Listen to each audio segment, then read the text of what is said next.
Gracias por acompañarnos en este tramo aquí de la programación en Canal 5. Estamos en la entrevista. Les decíamos que hoy íbamos a hablar de investigaciones que están en marcha, investigaciones judiciales que ya están en distintos juzgados, en distintas fiscalías. Les presento primero a nuestro invitado.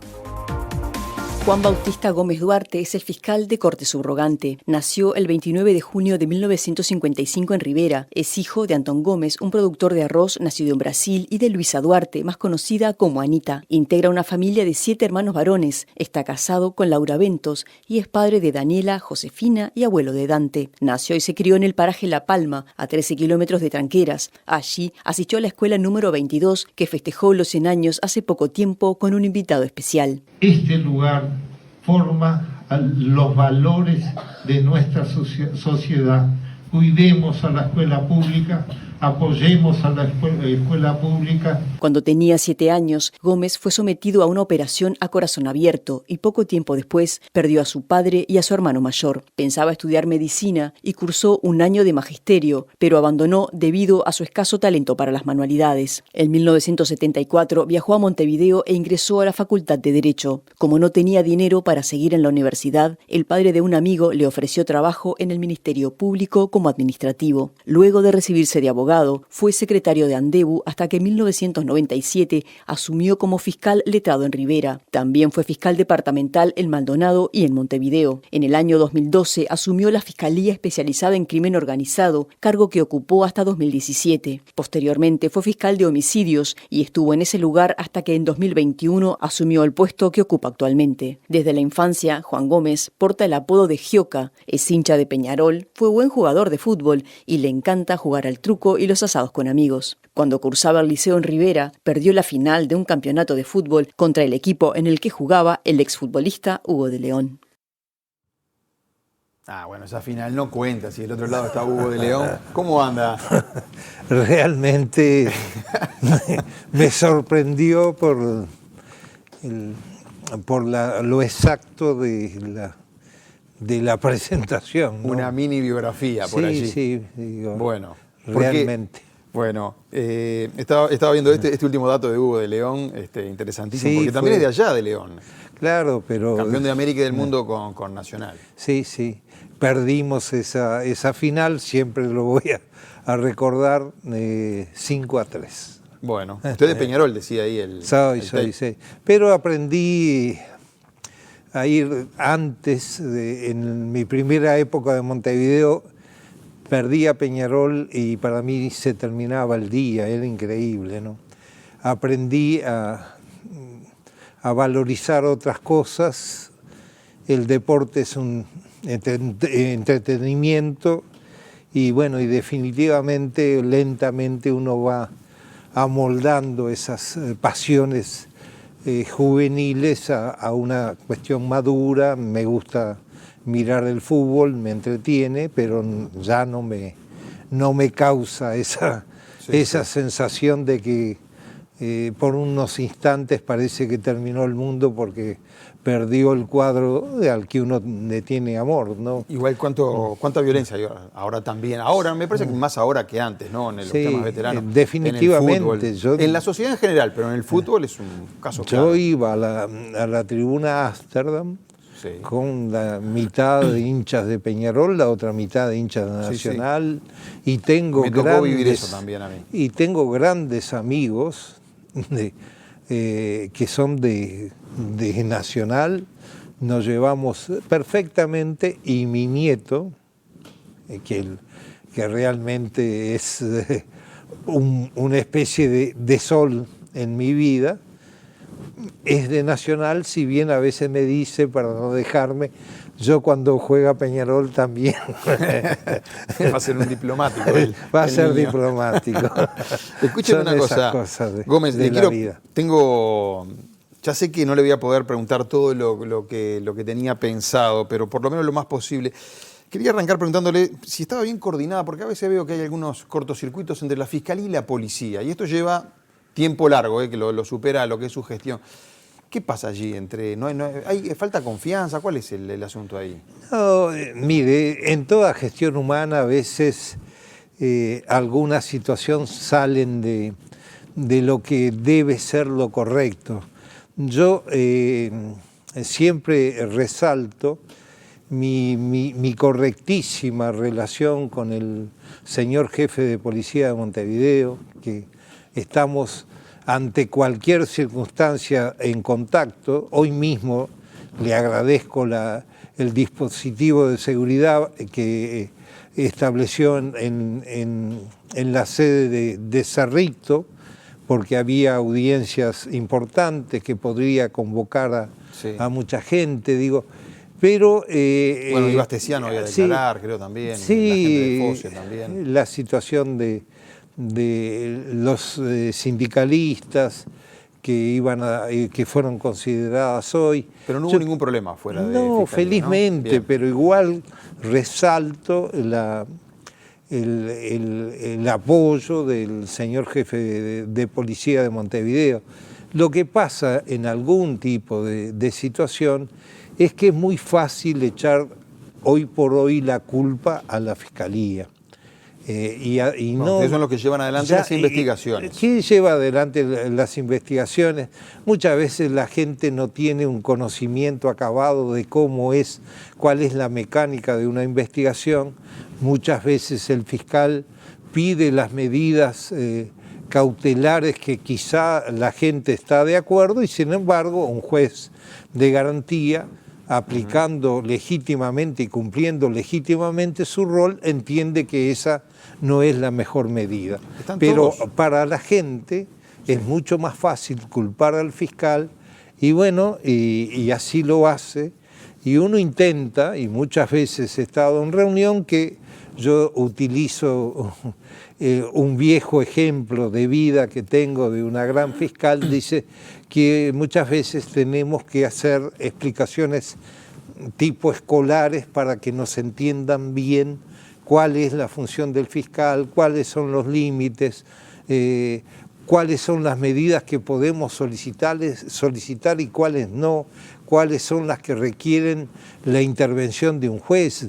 Nosotros no podemos disponer a la policía, detenga a fulano o a mengano, sino que le tenemos que solicitar a un juez. No podemos decir allanen acá o más allá. Siempre es un juez el que pide tenemos eso. Y está bien, debe ser así. O no podemos decir intercepten este teléfono sin una orden judicial. Digo, hay una serie de actuaciones que son garantistas, que hacen bien a nuestra sociedad, que deben cumplirse siempre con la... Del otro lado también se dice, al lado de la policía se dice, no, agarramos con lo que cuesta, ¿no? Atrapar al delincuente y sale por la otra puerta. La fiscal lo dejó, o el fiscal lo dejó libre, y ahí estamos en ese tiro y afloje. Y en ese tiro y afloje, muchas veces trasladar culpas es lo más fácil. A veces ocurre que la persona que entró y salió, que debe ser prácticamente la excepción, ocurre que a veces está mal detenido. La Constitución de la República establece que una persona puede ser detenido por orden de juez competente, un caso, o en caso de flagrancia. Si no es así, y se detiene una persona y va ante un juez y el fiscal no puede probar de que se trata de una detención de flagrancia, que lo puede cumplir cualquier ciudadano, pero inmediatamente dar cuenta a la autoridad policial y en este nuevo sistema al fiscal que tiene que actuar. Pero si no es así, inevitablemente el juez, cumpliendo con la ley como corresponde, va a disponer la libertad de una persona que estuvo mal detenida. No, y siempre es bueno que funcione bien el tema de las garantías, pero esto me da pie, Gómez, meterme un segundito en el tema de las garantías en este Código del Proceso Penal que tenemos, porque el diputado Gustavo Subía, diputado del Partido Colorado, hizo estos comentarios. Lo vemos y lo charlamos. El proyecto consiste en reparar un daño enorme a las garantías que se ha producido con el nuevo Código de Proceso. Antiguamente todos recordamos las famosas 48 horas en que una persona era detenida y si se diligenciaba pruebas, semiplena prueba, porque no daba el tiempo para la completa, para determinar la responsabilidad de la persona y el hecho ilícito que había sucedido. Hoy no se hace eso. Hoy una persona en el juicio oral es detenida, el fiscal muestra papeles, la defensa contesta verbalmente sobre esos papeles, pero no se diligencia prueba.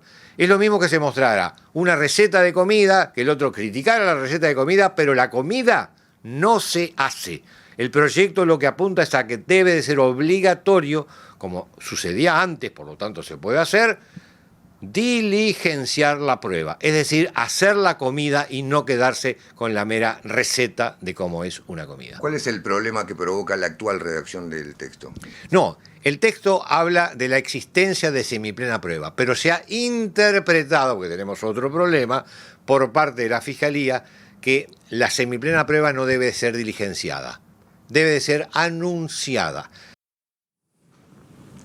Fiscal, Bien. ¿cómo es esto? ¿Me detienen, no sé, diligencia la prueba? ¿Cómo No, pero primero, como señala el señor diputado, se está refiriendo al 5% de los casos, que son aquellos que son tramitados por la vía del juicio oral y público adversarial, que son aquellos que en general son de los delitos más graves, porque el resto se diligencia por el proceso abreviado, con la aceptación de la defensa, con la aceptación del imputado y con el control de los jueces. Entonces, ahí inevitablemente termina yendo, si tiene que ir a la cárcel, por una sentencia ejecutoriada. Pero fíjese, y me parece, con todo respeto al doctor Subía... Subía era fiscal también.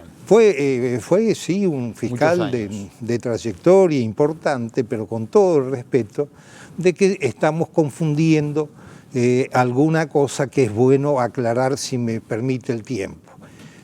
Como le dije, las detenciones solo se producen cuando una persona va presa por orden de juez o en caso de flagrancia. Lo que hoy la prisión preventiva en ese 5% de los casos ocurre es una medida cautelar, una medida distinta, sí, que no se computa, no es una pena que únicamente cuando haya una sentencia ejecutoriada se toma como una pena que ya fue cumplido. Pero cuando dice no se diligencia a prueba, evidentemente es así, porque las pruebas solo se diligencian ante un juez. Entonces, ¿pero qué es lo que tiene el fiscal? Póngale, yo que fui fiscal de homicidio, voy a un juez, le digo, acá tengo el protocolo de autopsia de que fulano falleció, acá tengo el arma que fue empleada, según el informe de la policía científica, tengo las declaraciones de tales testigos que esta persona... pero ahí tiene las pruebas, digo.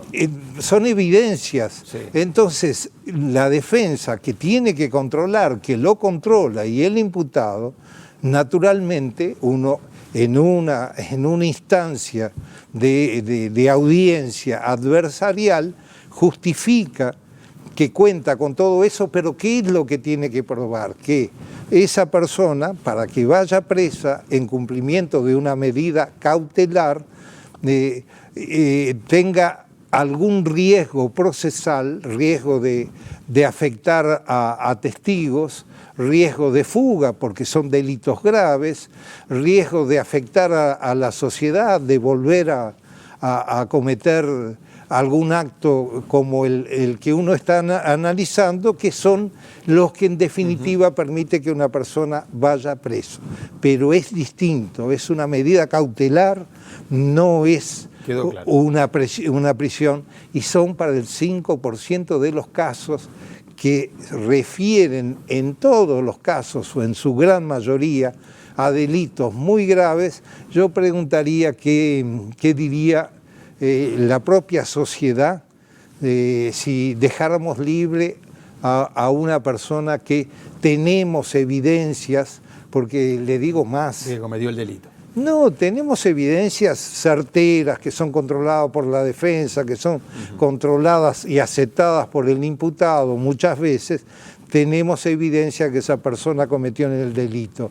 yo diría, ¿qué pensaría la sociedad si en vez de actuar, de pedir una medida cautelar, en este caso de prisión preventiva, dejáramos libre a una persona que copó una casa, un rapiñero que tiene muchos antecedentes? No creo, le digo con todo el respeto que me merece tanto el doctor Subía como el doctor Luz, que son los patrocinadores, y además lo último, Sí. no tiene el sistema actualmente la capacidad de producir prueba, y no se puede someter a las víctimas de un delito, por ejemplo, de rapiña, que vayan inmediatamente a un juzgado a decir fue aquel otro. Digo, hay todo un conjunto de situaciones que tenemos que aprender, que hay que proteger a las víctimas de los delitos y no las podemos exponer de primera mano, de inmediato a que se enfrente con la persona que le causó el ataque al bien jurídico que hay, que se debe proteger. Gómez, voy avanzando en varios temas. Perdón, que pero tengo. No, ese yo sé que usted tema trata de dar me- respuestas claras y a veces eso también nos lleva un tiempo. Pero le voy preguntando algunas cuestiones que me interesa su opinión. ¿Sirve aumentar las penas? Estamos con el problema de los homicidios, bajar un poco los delitos, los homicidios siempre es el delito ahí que estaba más complicado, ¿no? ¿Sirve esto de aumentar las penas, como algunos dicen? Algunos entienden lo contrario. En algún caso sí. Yo, por lo menos, es una opinión personalísima, ¿no? ¿En qué casos me dice? Por sirve ejemplo, aumentar? en aquellas personas que portan armas sin estar habilitados. Ahí habría que aumentar las penas. Había hoy. que aumentar las penas, sería una forma de impedir males mayores, impedir rapiñas, impedir muertes. Para rapiñas, para homicidios Sí. también, las penas le parece que tenemos hoy en el sistema. Y bueno, y las penas para homicidios simples, aquellos que no tienen agravantes especiales Sí. o muy especiales, las fija el legislador. Yo no me puedo opinar como cualquier ciudadano, y la pena del homicidio simple es de 2 a 12 años. Me parece de que el límite superior podría ser aumentado por algunas circunstancias, no soy quien para decir hasta cuándo, O sea, más años de prisión para determinados homicidios. de penitenciaría en este caso, podría ser incluso el límite menor, pero guardando la posibilidad o modificando el sistema procesal de que permita para que los homicidios simples también sean resueltos por el sistema del proceso abreviado.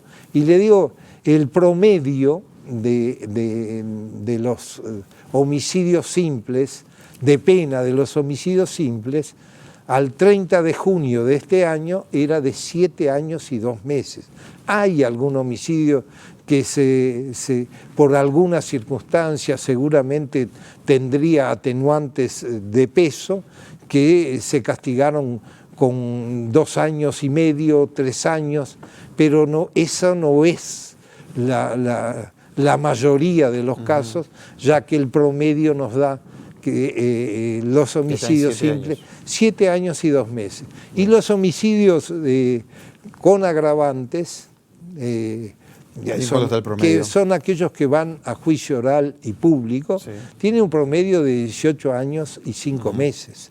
Bien. Digo, no es, ya sé, la gente a veces pide perpetua, que la Constitución no lo habilita, pero mire que es muy difícil. Yo digo siempre, quizá por viejo, que una persona que esté 1 año en una cárcel se le modificó absolutamente toda su vida. Sí, no, y máxime teniendo en cuenta las condiciones de las cárceles. Las condiciones y la propia sociedad. Sí.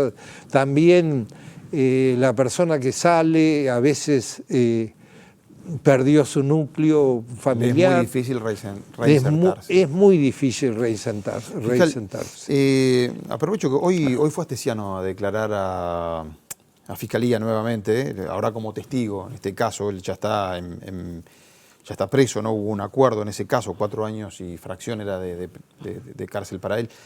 Usted había tomado la decisión de sacar a la fiscal Gabriela Fossati, que fue muy polémico todo aquello. Pensó en ese momento, dos preguntas mega rápidas, les hago. ¿No confiaba en la fiscal Fossati usted en aquel momento? Y lo otro, si eso no afectó la imagen de Fiscalía. No, yo diría que no, el tiempo dirá.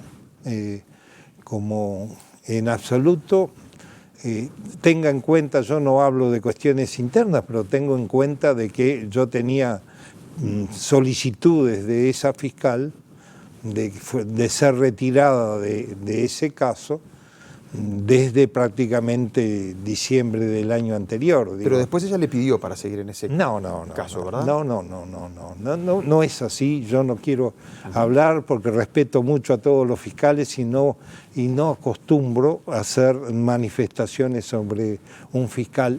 Le puedo sí asegurar, no me gustan las cosas que no se ajusten a la realidad, que no. O sea, según usted, ella nunca le pidió, Fossati nunca les pidió seguir en ese caso, más allá de que le había pedido que la quitara en un momento. Ella no me solicitó pedir en el caso, al contrario, tenía otra idea, que yo la respeto, pero que consideré como responsable del servicio que no era practicable en el momento que ella lo pretendía. Nada más que eso. Es un caso sigue siendo un caso muy mediático, usted lo sabe. Estamos todos los periodistas siempre atentos a lo que pasa con Astesiano y todos los pasaportes rusos, todo lo demás. Pero cuando usted toma esa decisión, también ella estaba en el tema de interrogar a Gustavo Leal, aquel ex jerarca del Frente Amplio, que fue a visitar a Rocha, al hermano Astesiano. Y nunca quedó claro por qué Leal lo fue a visitar, nunca se supo eso. Mire, yo no voy a entrar a considerar ningún caso en concreto. Actuó luego una fiscal, consideró que no había delito con la doctora Sabrina Flores y archivó el expediente. Y como en toda situación, si hubiera algún denunciante o damnificado por este tema, podría pedir la revisión o el reexamen, para ser exacto en los términos, por otro fiscal. No aconteció. Yo creo, con todo respeto, de que a veces situaciones que son ajenas al derecho penal y para garantía de todos los ciudadanos, mire, si hay algo de que yo me precio, aunque haya gente que pueda decir lo que se le ocurra y yo lo respeto, son los gafes del oficio, yo no actúo con ningún tipo de simpatía política o tratando de beneficiar a unos y otros. Respeto profundamente la institucionalidad del país, para mí es clave ese tema, de respetar la institucionalidad del país, y por eso aspiro a que el Uruguay mantenga esa diferencia con otros estados, con un Estado de Derecho que puede merecer críticas, puede ser perfectible, pero un Estado de Derecho que nos debe, o a mí personalmente, me da, y creo que a todos los ciudadanos debe dar la garantía de un obrar imparcial, independiente, que no dependa. ¿Está convencido usted de la decisión que tomó entonces con respecto a esta fiscal en particular? No, es una decisión meditada como las que tomo. Si el tiempo dirá si me equivoqué, si no me equivoqué, y creo que como cualquier ser humano, puede ser discutible las decisiones que tome, pero le digo básicamente cómo fue. Gómez, hace poco un grupo de senadores de la coalición de gobierno, Partido Nacional, Partido Colorado, Cabildo Abierto, lo fueron a visitar a usted por el caso de Charles Carrera y el hospital policial en este caso.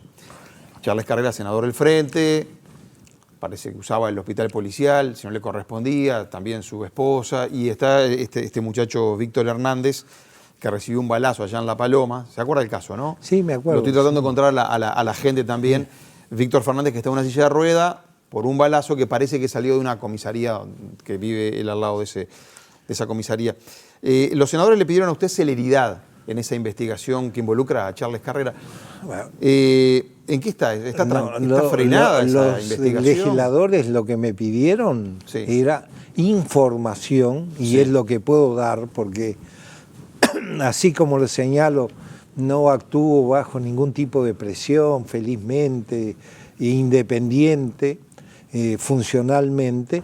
Me pidieron, me pareció que era un derecho que tiene los legisladores o cualquier ciudadano de preguntar por una actuación, y más por el respeto a la institucionalidad del país, dada la investidura de 5 personas que me fueron a ver, de darle las informaciones de cuáles eran los movimientos que había tenido esa ¿Y investigación. se pudo avanzar en esa investigación? Obviamente que sí. Obviamente ¿Se está que avanzando sí. entonces, se puede decir? Absolutamente que sí, pero Bien. es una cuestión reservada, no me corresponde a mí a hablar de eso, pero quiero aclarar, tampoco se le dio información a los legisladores más allá de decir tal día ingresó la denuncia, se dispuso tal situación. El trámite de la investigación por respeto a la investidura de quienes me solicitaron una audiencia. Y aclaro, yo he recibido legisladores de todos los partidos con representación parlamentaria, y los atendemos con el mismo respeto. Digo, acá no se trata de favorecer a unos o perjudicar a otros. Le pido una respuesta casi de sí y no. Le sincero porque ya se nos termina el tiempo. Qué lástima. Sí, la verdad que sí. Y le hago esta pregunta, ya le digo de sí, no, casi si se puede. Sí. El caso Valentina Cancela es la muchacha chiquilina No. que murió, la mataron, ¿no? Un caso de femicidio, 17 años ella, 17 años el novio que la mató. Está la discusión de si se le pueden poner tobilleras a los adolescentes. ¿Se le puede poner sí o no? Ahora entiendo que sí, hay un problema de consentimiento, pero entiendo que sí y es buena cosa. Pero sobre ese caso debo decir 2 cosas. Primero, el tratar de acompañar a la familia de Valentina con el dolor que se deben sentir en estos momentos. Y en segundo lugar, que es un caso paradigmático y que nos obliga como Estado, como sociedad, como personas responsables a buscar verdaderos mecanismos que impidan volver a hablar de ese tipo de casos. Así que eso no le puedo decir en un no o en un sí. Sí digo que felizmente sé que hubo un acercamiento de los jueces con la autoridad policial, y el uso de tobillera en aquellos casos para los presuntos infractores o los infractores me parece una medida en estos tiempos adecuada para evitar cualquier tipo de situación. Tenemos que hacer el máximo esfuerzo. ¿Le convence que haya un triunvirato para sustituir? No sustituirlo, porque esto es para futuro. O sea, ahora usted es el fiscal de corte, subrogante, pero fiscal de corte. El adjunto de corte, Ahí está. subrogante. ¿Está bien que haya un triunvirato, como se maneja por ahí, o prefiere que sea con esta estructura? No, mire, es sentido común. Sí. Un fiscal de corte lo que debe tener es un adjunto de corte, como soy yo. Sí. Si tuviera un fiscal de corte titular... O sea, ¿le prefiere este sistema y no es obviamente, no yo le digo, siempre digo, a ver, ¿para qué queremos tres pseudo fiscales de corte o directores de un servicio descentralizado con capacidad de nombrar cada uno 5 asesores? Yo le diría, a burocracia, dice. Deme, por favor, le pido a los legisladores, antes de hacer eso, permítanme contar con al menos 10 adscritos más, ya ni pido fiscales, adscritos más, para dar un mejor servicio para la gente. Claro. Entonces, no tiene sentido porque se ingresa por concurso, se asciende por concurso, no veo cuál es la razón de contar los gastos que se hacen es conforme a la ley, al Tribunal de Cuentas. No hay ninguna forma de que justifique que el Estado uruguayo deba pagar tres personas para decidir si trasladamos a alguien sin afectar su carrera administrativa de un lugar a otro. Juan Gómez, gracias por haber venido acá a Canal 5. Es un gusto y a veces me apasiona esto. ¿Está muy bien? Pero a veces me parece hasta corto el tiempo. Sí, pasó volando de verdad. Estos 30 minutos pasaron volando. Mucha suerte en su trabajo, que además sé que es muy estresante. Amigos, dejamos por acá la entrevista de hoy. Han sido más que amables ustedes. Buenas noches, gracias.